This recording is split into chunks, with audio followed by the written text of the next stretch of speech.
أعوذ بالله من الشيطان الرجيم بسم الله الرحمن الرحيم وإذ قال موسى لفتاه لا أبرح حتى أبلغ مجمع البحرين أو أمضي حقبا فلما بلغا مجمع بينهما نسيا حوتهما فاتخذ سبيله في البحر سربا فلما جاوزا قال لفتاه آتنا غداءنا لقد لقينا من سفرنا هذا نصبا قال أرأيت إذ أوينا إلى الصخرة فإني نسيت الحوت وما أنسانيه إلا الشيطان أن أذكره واتخذ سبيله في البحر عجبا.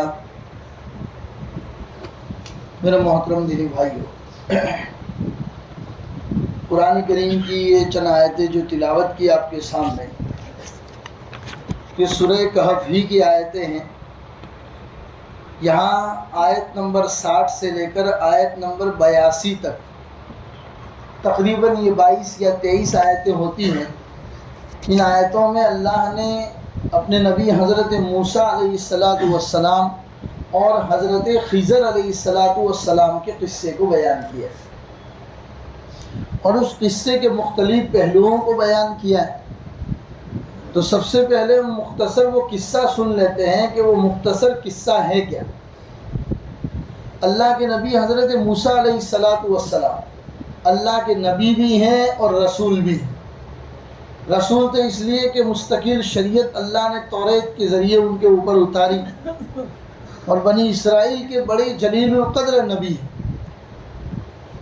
ایک مرتبہ بنی اسرائیل میں اپنی قوم کے بیچ میں بیٹھ کر وعظ کر رہے تھے، نصیحت کر رہے تھے، کہ کسی آدمی نے ان سے پوچھا کہ موسیٰ، کیا بتائیے روئے زمین پر آپ سے بھی زیادہ جانکار اور آپ سے بھی زیادہ عالم کوئی ہے؟ تو حضرت موسیٰ علیہ السلام نے کہا کہ نہیں، مجھ سے بڑا جانکار اس زمین کے اوپر اللہ کے علاوہ مجھ سے بڑا جانکار کوئی نہیں، کیونکہ میں نبی ہوں اور میں رسول بھی ہوں، کیونکہ اللہ نے میرے اوپر شریعت اتاری ہے، تورات اتاری ہے، اس لیے میں رسول بھی ہوں. اور رسول سے بڑھ کر یا نبی سے بڑھ کر تو کوئی جانکار ہو نہیں سکتا. اس لیے حضرت موسیٰ علیہ السلام نے یہ جواب دیا کہ مجھ سے بڑا جانکار یا مجھ سے بڑا عالم یہاں پر کوئی نہیں ہے. بس ان کا یہ اس بات کے اندر حضرت موسیٰ علیہ السلام اپنی جگہ پر صحیح تھے، لیکن ان کا جو یہ جملہ تھا، جو سینٹنس تھا، وہ اللہ کو پسند نہیں ہے. اللہ فرماتے ہیں کہ حضرت موسیٰ کو یہ کہنا چاہیے تھا کہ بھائی میری جانکاری کے اندر تو میں ہی زیادہ جاننے والا ہوں، میری جانکاری کے علاوہ کوئی جانکار ہو تو مجھے پتہ نہیں ہے. یا پھر حضرت موسیٰ علیہ السلام یہ جواب دیتے کہ بھئی مجھ سے بڑا عالم اس زمین کے اوپر کوئی ہے کہ نہیں ہے، یہ تو اللہ ہی بہتر جانتا ہے. یہ جواب دینا چاہیے تھا، کیونکہ جو بڑے لوگ ہوتے ہیں نا، ان کی چھوٹی بات بھی، چوک بھی غلطی بنا کر پیش کی جاتی، اور اللہ تبارک و تعالیٰ ان کی چھوٹی بات بھی بڑی پکڑ کرتے ہیں. تو حضرت موسیٰ علیہ السلام اللہ کے نبی ہیں، اللہ کے رسول ہیں، تورات ان کے اوپر نازل ہوئی ہے، اس کے علاوہ بھی صحیفے اللہ نے اتارے ہیں، اور یہ اکیلے نبی تھے جو ڈائریکٹلی اللہ سے باتیں کرتے تھے. تورات جس پہاڑی کے اوپر طور سینا کے اوپر جاتے تھے تو کوہ طور کے اوپر جا کر اللہ سے ڈائریکٹ باتیں کیا کرتے تھے، اسی لیے ان کا لقب تھا کلیم اللہ، اللہ سے بات کرنے والا ہے. تو جلیل القدر نبی تھے، اور جب ان کے منہ سے یہ جملہ نکلا کہ مجھ سے بڑا جانکار کوئی نہیں ہے، اللہ نے فوراً پکڑ کی. اللہ نے کہا کہ موسیٰ، یہ کیسے تم نے کہہ دیا کہ تم سے بڑا جانکار کوئی نہیں ہے؟ اس دنیا کے اندر تم سے بھی بڑے جانکار ہیں. تو حضرت موسیٰ علیہ السلام نے کہا کہ یا اللہ، اگر مجھ سے بھی بڑا کوئی جانکار ہے تو آپ مجھے پتہ دے دیجئے، تاکہ میں اس کے پاس جاؤں، بیٹھوں اور اس سے علم حاصل کروں، دین کی باتیں حاصل کروں. تو اللہ تبارک و تعالیٰ نے فرمایا کہ جاؤ، ڈھونڈنا شروع کرو. مجمع البحرین، دو سمندر کے جمع ہونے کی جگہ پر وہ تمہیں ملیں گے. اللہ نے اتنی نشانی بتا دی دو نشانیاں بتائی اللہ نے حضرت موسیٰ علیہ السلام کہ تم سے بڑے جانکار کو ڈھونڈنے کے لیے نکلو. ایک نشانی کہ وہ کہاں ملیں گے تو کہ مجمع البحرین، جہاں پر دو دریا ملتے ہیں، جہاں پر دو دریا سمندر ملتے ہو وہاں پر وہ آپ کو ملیں گے. دوسری نشانی اللہ نے بتائی کہ اپنے ساتھ ایک مچھلی لے کر جانا، اپنی تھیلی میں زنبیل میں ایک مچھلی لے کر جانا، پکی پکائی مچھلی، بھنی ہوئی مچھلی. اللہ کی کرامت، اللہ کا کرشمہ، اللہ کا معجزہ یہ ہوگا کہ جس جگہ پر وہ مچھلی تمہاری زنبیل سے نکل کر سمندر میں چلی جائے وہاں پر وہ جانکار آدمی تم کو ملے جو تم سے بھی بڑے جانکار. حضرت موسیٰ علیہ السلام نے اپنے خادم حضرت یوشع بن نون بن افراہیم بن یوسف علیہ السلام، حضرت یوسف علیہ السلام کے پڑپوتے تھے جن کا نام تھا یوشع بن نون کو اپنے ساتھ لیا خادم بنا کر اور کہا کہ بھئی چلو زنبیل لو اور زنبیل کے اندر ایک بھنی ہوئی مچھلی لو. اللہ تعالیٰ نے کہا ہے، خادم نے پوچھا کہ بھئی کہاں جانا ہے تو فوراً بتا دیا. اللہ نے بتایا ہے کہ مجھ سے بھی بڑا جانکار اس دنیا کے اندر ایک آدمی ہے، ہمیں اس کی ملاقات کے لیے جانا ہے. چنانچہ حضرت یوشع بن نون سفر کی تیاری کر کے حضرت موسیٰ علیہ السلام کے ساتھ روانہ ہو گئے. اب یہ روانہ ہو گئے، چلتے رہے، روزانہ رات دن مسافت طے کرتے ہوئے جا رہے ہیں. ایک جگہ پر حضرت موسیٰ علیہ السلام نے ناشتہ کیا، اسی مچھلی میں سے آدھی مچھلی کھائی اور درخت کے نیچے پتھر کو سر کے نیچے رکھ کر ٹیک لگا کر سو گئے. حضرت یوشع بن نون جو ان کے خادم تھے وہ بھی ان کے ساتھ تھے. انہوں نے کہا حضرت آپ آرام کیجئے، میں یہاں پر بیٹھا ہوں. تھوڑی دیر کے بعد یوشع بن نون نے دیکھا کہ اچانک زنبیل کے اندر سے وہ مچھلی نکل کر زندہ ہو کر پانی کے اندر چلی گئی. بالکل سمندر کا کنارہ تھا، وہیں پر یہ لوگ آرام کر رہے تھے، سمندر کے کنارے چل رہے تھے. تو مچھلی زندہ ہو کر سمندر کے اندر چلی گئی. اور سمندر میں جانے کو اللہ نے بیان کس انداز سے کیا ہے؟ اللہ تبارک و تعالیٰ فرماتے ہیں فَاتَّخَذَ سَبِيلَهُ فِي الْبَحْرِ سَرَبًا، اور وہ مچھلی سمندر کے اندر چلی گئی ایسے جیسے کہ کوئی سرنگ بنائی. جیسے ہم ٹیوب ویل بناتے، بورنگ کرواتے تو زمین کے اندر جب بورنگ کرواتے تو کیسا سیدھا کھڈا نظر آتا ہے. سمندر کے اندر ایسا کھڈا کہیں پر ہوتا نہیں ہے. یہ مچھلی پانی کے اندر سمندر میں جہاں پر گئی پورا سوراخ چھوڑ کے چلی گئی. سمندر کا پانی پوری طرح پھیلا ہوا ہے لیکن وہاں پر سمندر کے اندر سوراخ ہو گئے جہاں سے یہ مچھلی سمندر میں چلی گئی. اسی کو اللہ نے فرمایا نسیا حوتہما فاتخذ سبیلہ فی البحر سربا. اور یوشع بن نون نے مچھلی کو سمندر میں جاتے ہوئے دیکھا بھی، لیکن سوچا کہ ابھی حضرت موسیٰ علیہ السلام آرام کر رہے ہیں، جب نیند سے بیدار ہو جائیں گے تو ان کو بتا دوں گا. تھوڑی دیر کے بعد حضرت موسیٰ علیہ السلام نیند سے بیدار ہو گئے. یوشع بن نون بتانا ہی بھول گئے، اللہ نے ہی بلوا دیا، بتانا ہی بھول گئے. حضرت موسیٰ علیہ السلام نے کہا کہ چلو بھئی اپنے آگے کا سفر شروع کرتے. چنانچہ حضرت موسیٰ علیہ السلام حضرت یوشع بن نون اور سامان وغیرہ لے کر یہ آگے کا سفر شروع کر دیا. آگے کتنا چلے؟ ایک دن ایک رات اپنے ڈیسٹینیشن سے آگے چلے گئے.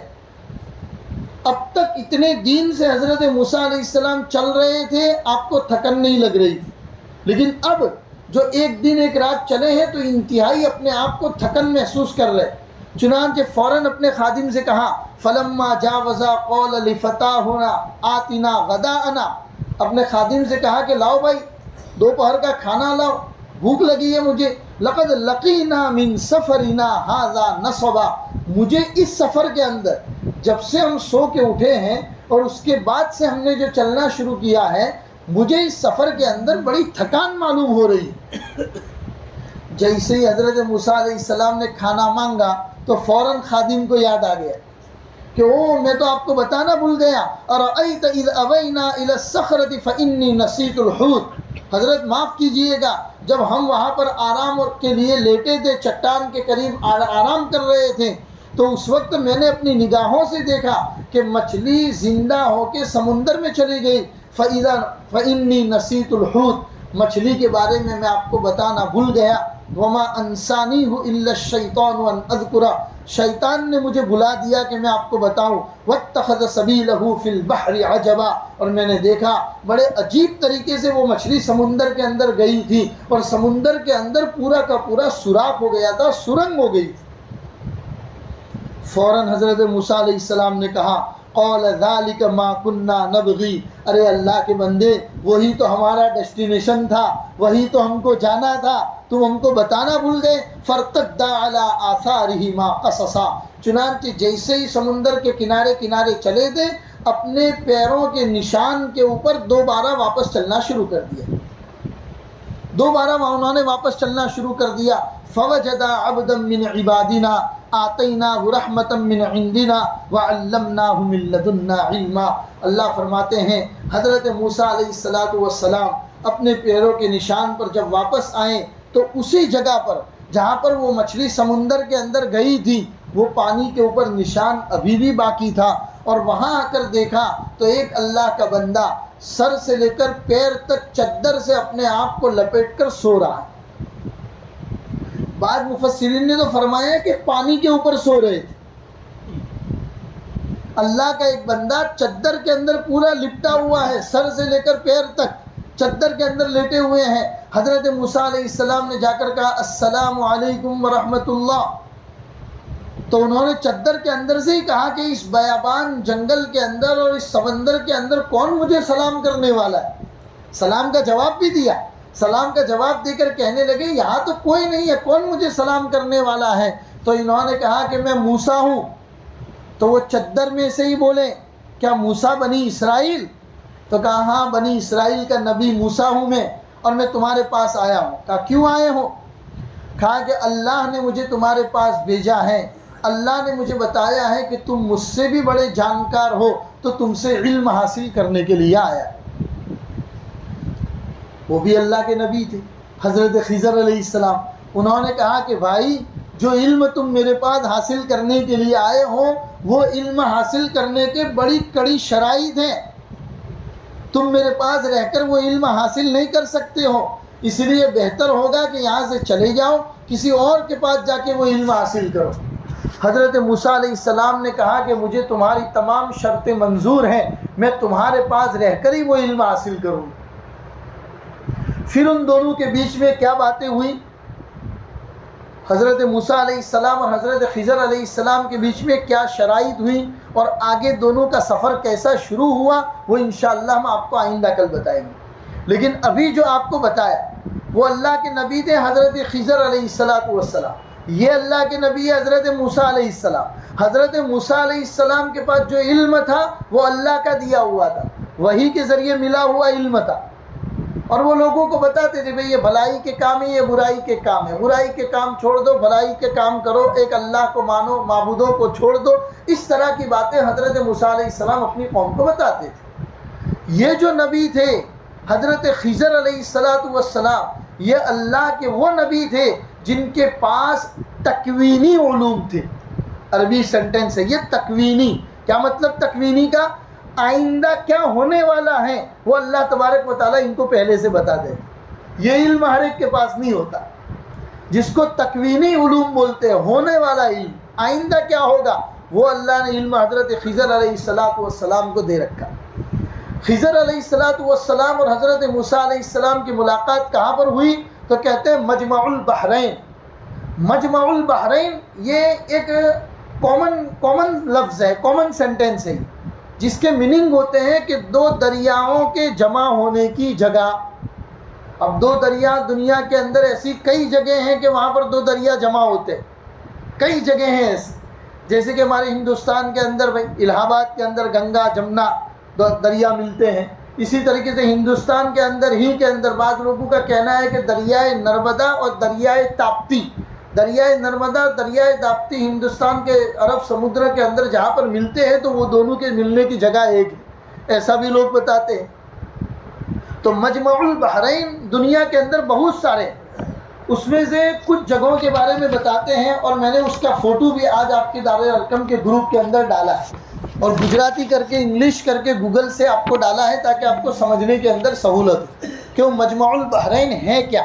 کہاں پر دو سمندر کے جمع ہونے کی جگہ ہے؟ تو مفسرین نے فرمایا ہے یہ بحر فارس اور بحر روم، روم کا ایک دریا ہے اور فارس کا ایک دریا ہے، یہ دونوں دریا جہاں پر ملتے ہیں اسی کو مجمع البحرین کہا گیا ہے، اور وہیں پر آب حیات پایا جاتا ہے، جس کے بارے میں مشہور ہے کہ وہاں کا پانی جو پی لیتا ہے وہ قیامت تک اللہ تبارک و تعالیٰ اس کو موت نہیں دیتے۔ اس لیے کوئی آدمی کہتا ہے نا کہ بھئی میں تو بہت زیادہ زندہ رہنے والا ہوں، تو فوراً ہم مذاق میں کہتے ہیں کہ ہم بھائی تو کہ آب حیات پی دے لوچھے، فوراً بول لیتے۔ تو آب حیات سمندر کے اس پانی کو کہتے ہیں، وہ ایک چشمہ ہے جو اللہ ہی جانتا ہے، ہر ایک آدمی کو وہ میسر نہیں ہوتا۔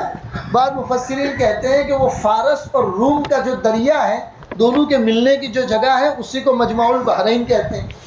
اور بعض لوگ کہتے ہیں نہیں، یہ آذربائیجان، رشیا سے تھوڑے آگے آذربائیجان کا ایک علاقہ ہے، وہاں پر یہ دو دریا پائے جاتے ہیں۔ بعض مفسرین نے کہا کہ نہیں، آرمینیا، آذربائیجان سے بھی آگے پولینڈ کے قریب آرمینیا کا ایک علاقہ ہے، وہاں پر یہ دو دریا پائے جاتے ہیں اور اسی کو مجمع البحرین کہا جاتا ہے۔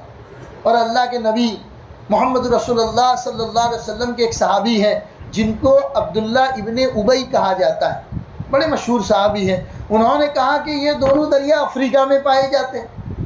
اور اسی طریقے سے السدی نام کے ایک مفسر ہے جو قرآن کریم کی تفسیر بیان کرتے ہیں، جن کا نام ہی ہے السدی، ان کا کہنا ہے کہ یہ دونوں دریا بحر اندلس یعنی اسپین کے اندر پائے جاتے ہیں۔ تو مختلف اقوال مفسرین نے بیان کیے ہیں دو سمندروں کے جمع ہونے کی جگہ جس کو مجمع البحرین کہا جاتا ہے۔ جو سب سے زیادہ سمجھ میں آنے والا علاقہ ہے اس کا فوٹو لے کر گوگل پے کے اندر، اس کا گوگل کے اندر ترجمہ کر کے میں نے آپ کے دار ارقم میں گروپ میں ڈالا ہے، آپ اس کو سمجھ سکتے ہیں کہ وہ دونوں دریا کہاں پر ملتے ہیں۔ وہیں پر اللہ کے نبی حضرت خضر علیہ السلام بیٹھے تھے، حضرت موسیٰ علیہ السلام کی ان کی وہاں پر ملاقات ہے۔ اب یہ حضرت خضر علیہ السلام کون ہے؟ بھائی یہ بھی اللہ کے نبی ہیں، ہماری طرح وہ بھی ایک انسان ہے، وہ کوئی فرشتے یا جنات نہیں ہیں، وہ بھی اللہ کے ایک نبی ہیں، لیکن ان کے بارے میں مشہور ہے کہ اللہ نے ان کو آب حیات پلا رکھا ہے، جس کی وجہ سے جب تک قیامت رہے گی تب تک اللہ تبارک و تعالیٰ ان کی زندگی کو باقی رکھیں گے۔ ان کا نام خضر کیوں ہے؟ خضر کا ترجمہ ہوتا ہے ہریالی۔ یہ اللہ کے نبی ایسے تھے کہ جہاں کہیں پر بیٹھتے اللہ وہاں پر ہریالی اگا دیتا تھا، چاہے کوئی بیابان جنگل ہو جہاں پانی کا نام و نشان نہ ہو، حضرت خضر علیہ السلام کا پیر جہاں پر پڑتا تھا یا وہ جہاں پر بیٹھتے وہاں پر اللہ ہری گھاس اگا لیتا تھا، اسی لیے ان کا نام ہی مشہور ہو گیا خضر۔ یہ اللہ کے نبی ہے، ہماری طرح ایک کامن مین ہے، بعض لوگوں نے مشہور کر رکھا ہے، جیسے کہ آپ لوگوں نے دیکھا ہوگا ہم ایک دوسروں کی ملاقات کرتے ہیں تو یہ انگوٹھا دباتے ہیں نا، ملاقات کرتے ہو تو بعض لوگ یہ انگوٹھا پکڑتے، یہ مشہور کر رکھا ہے۔ بھئی انگوٹھا کیوں پکڑتے ہو؟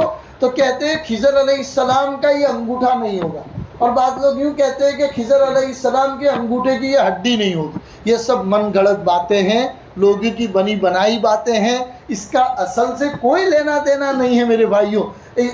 لوگوں کے انگوٹھے کے ہڈی نہ ہونے کی وجہ سے خضر بن جائے تو دنیا میں ایسے بہت سارے خضر ہوں گے جن کے انگوٹھے ہی نہیں۔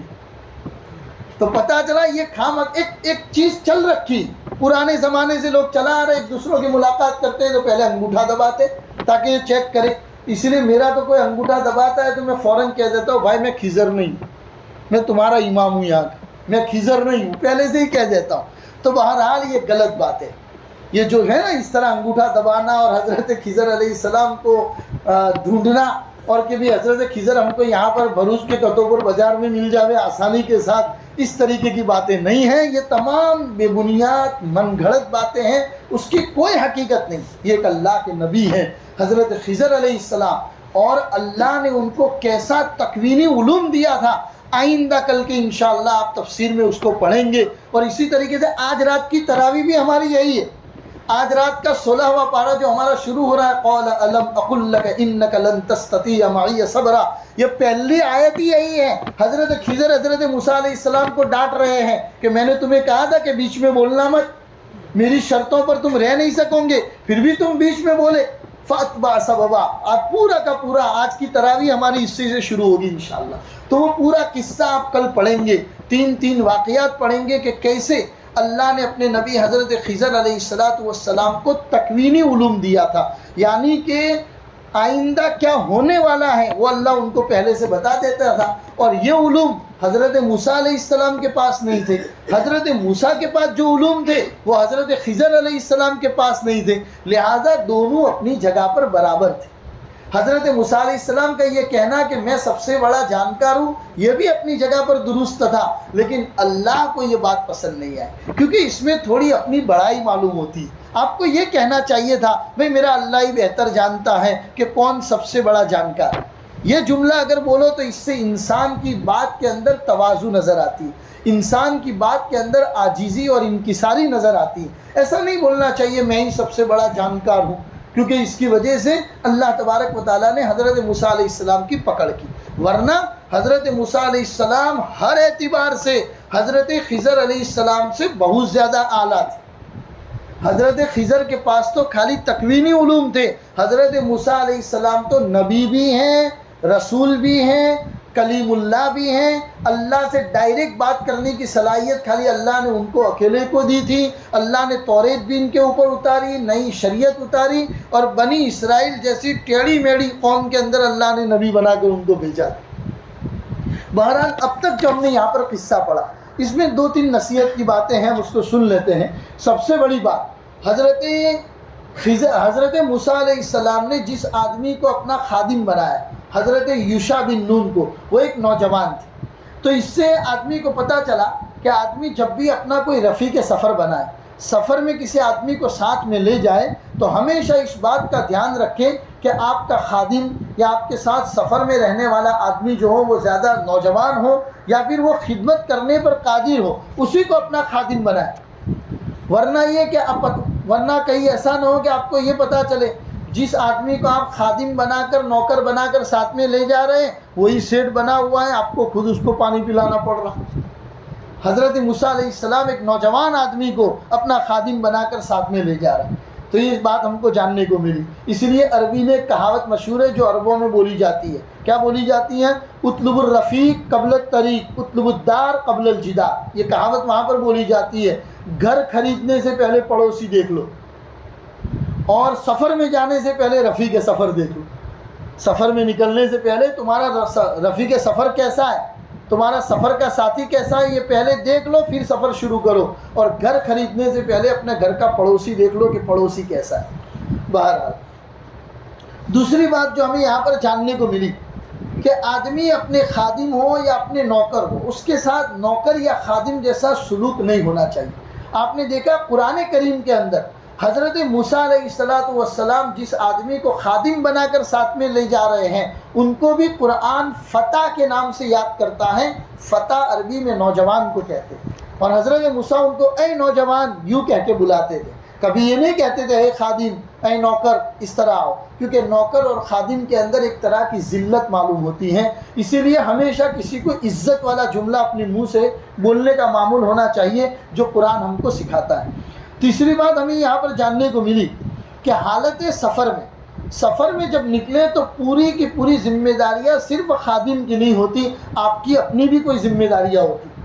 یہاں پر حضرت یوشع بن نون مچھلی لینا بھول گئے یا مچھلی کے بارے میں بتانا بھول گئے، تو حضرت موسیٰ علیہ السلام کی بھی یہ ذمہ داری تھی کہ چلنے سے پہلے حضرت یوشع کو پوچھ لیتے کہ بھائی زنبیل ساتھ میں لی کہ نہیں، مچھلی تھی وہ مچھلی ساتھ میں لی کہ نہیں لے لی، سامان ساتھ میں پورا کا پورا لے لیا کہ نہیں لے لیا۔ جیسے آج کل ہم پوچھتے ہیں بھائی چارجر لیدوں کہ نہ لیدوں، ہیں فوراً چارجر کو ہم سب سے پہلے مقدم رکھتے ہیں۔ تو یہ دونوں کی ذمہ داری، جس طرح خادم کی ذمہ داری ہے، اسی طریقے سے جو آدمی سفر میں ساتھ میں لے جا رہا ہے اس کی بھی ذمہ داری ہے کہ وہ اس کو پوچھ لے کہ بھائی پورا کا پورا سامان لیا کہ نہیں لیا۔ اور چوتھی اور سب سے اہم بات یہ ہے کہ سفر میں نکلنے سے پہلے اگر مناسب سمجھے تو اپنے خادم کو بتا دے کہ ہم کہاں جا رہے ہیں۔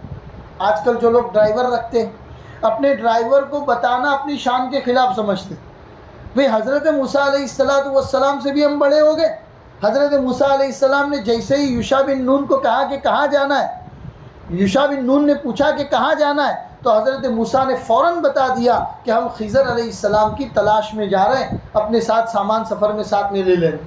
اللہ کے رسول صلی اللہ علیہ وسلم بھی مدینۃ المنورہ میں جب بھی کہیں سفر میں نکلنے کا ہوتا تھا تو صحابہ کو بلا کے پہلے سے بتا دیا کرتے تھے۔ ہاں اگر کوئی جگہ مخفی رکھنے کی ہوتی تھی، چھپانے کی ہوتی تھی، جنگ میں نکلنا ہے اور مدینہ کے یہودیوں کو، منافقین کو پتہ نہ چل جائے، اس وقت اللہ کے رسول صلی اللہ علیہ وسلم توریہ کیا کرتے تھے۔ توریہ، نعوذ باللہ میں ایسا تو نہیں بول سکتے نا کہ جھوٹ بولتے تھے، استغفر اللہ، ایسا جملہ تو نہیں بول سکتے اللہ کے رسول کے بارے میں۔ یہ جملہ بولیں گے ہم، حضور توریہ کیا کرتے تھے۔ کیا مطلب توریہ کا؟ یعنی اگر مغرب میں جانا ہوتا تھا، اللہ کے رسول یوں فرماتے تھے کہ ہمارا قافلہ مشرق میں جانے والا ہے، تاکہ مدینہ کے یہودیوں کو ہماری پلاننگ کے بارے میں پتہ نہ چلے۔ تو کہیں پر اگر بات چھپانے کی ہو تو اس وقت چھپا سکتے ہیں، ورنہ خادم کو بتا کر چلنا چاہیے، تاکہ خادم، آپ کا ڈرائیور، گاڑی چلانے سے پہلے آپ کے راستے کو برابر ناپ لے۔ شارٹ کٹ اگر کوئی راستہ ہے تو اس شارٹ کٹ راستے سے آپ کو لے جائے۔ یہ قرآن ہمیں بتاتا ہے کہ جانے سے پہلے اپنے خادم کو، اپنے ڈرائیور کو تمام حالات سے واقف کر دے، آگاہ کر دے۔ یہ چند نصیحت کی باتیں تھیں۔ اللہ تبارک و تعالی ان پر ہم سب کو عمل کی توفیق